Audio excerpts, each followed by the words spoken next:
Hello, everyone, and welcome back to Classic Comics. We're taking a look at issue 4 of X-Force from Marvel. This is the newest issue in their latest X-Men reboot. The writing, again, is by Benjamin Percy, art by Joshua Cassara, colors by Dean White.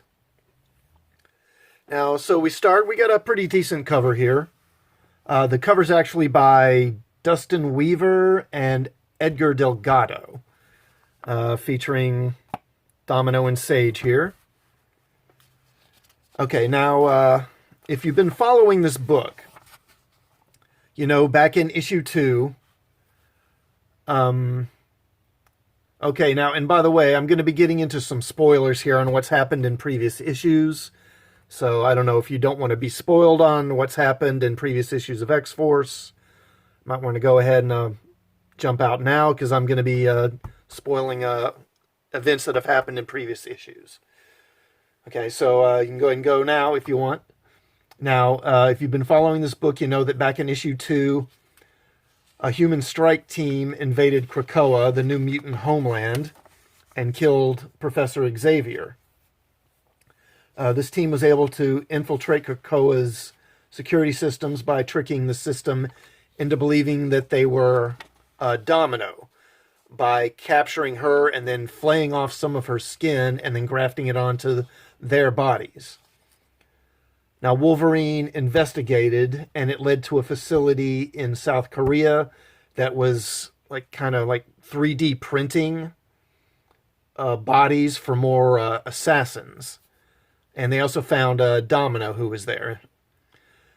So, okay, that's enough background, so we'll get on with this. Now, we start at the pharmaceutical facility, a pharmaceutical facility somewhere in the North Atlantic, which Professor X is using to manufacture the new drugs that he's offering to the world in exchange for mutant autonomy.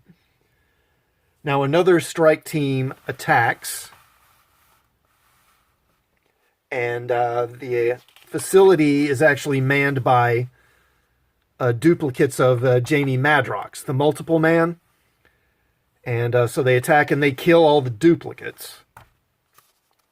Now, back at Krakoa, they get word of this, so they send Jean Grey and the Beast and Sage to investigate.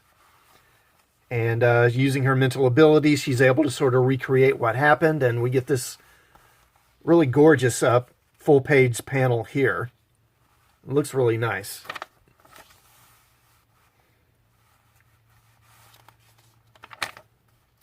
Now, they attacked and then they stole some of the plants that they were using to create the various drugs they're selling to the world.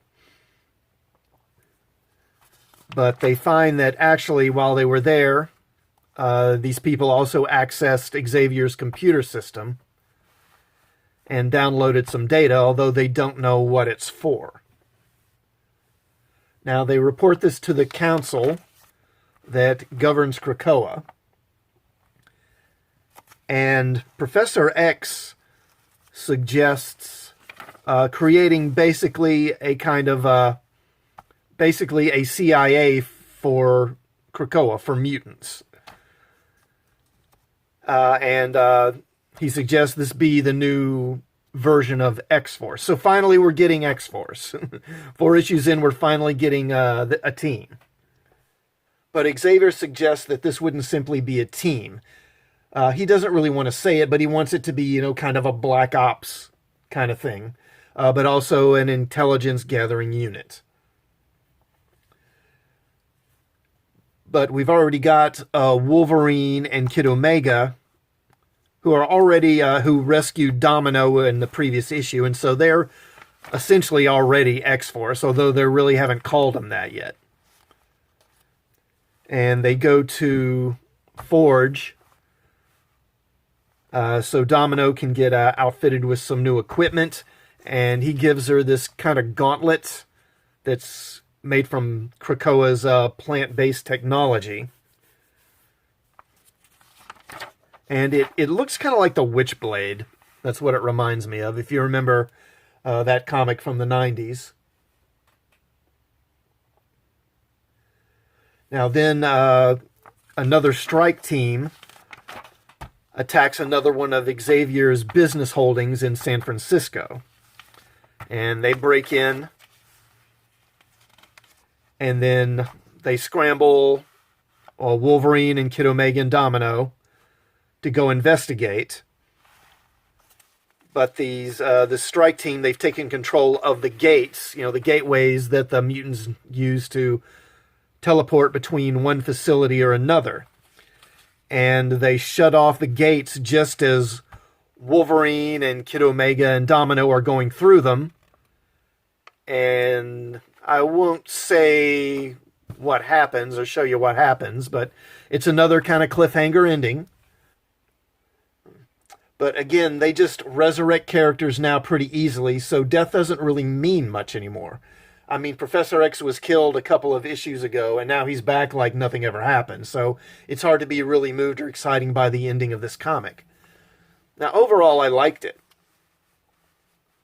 The art continues to be good, and I especially like the coloring work. I mean, look at it all through here. I mean, it's really kind of gorgeous.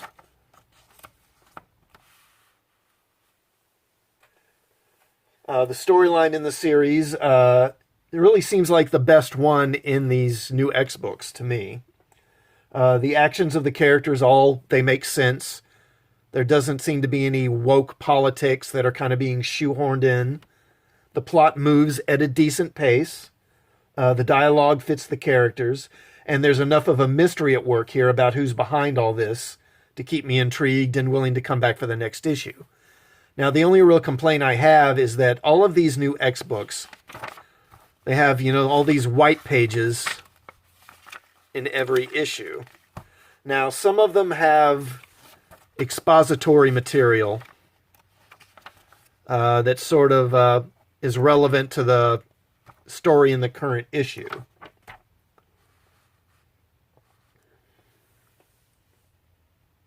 But I'd really prefer that they would show instead of tell in this way. And some of these pages, I mean, they're just filler. They're just filler. I mean, look at this. I mean, do we really need a whole page telling us which characters are in it? We're going to see that anyway.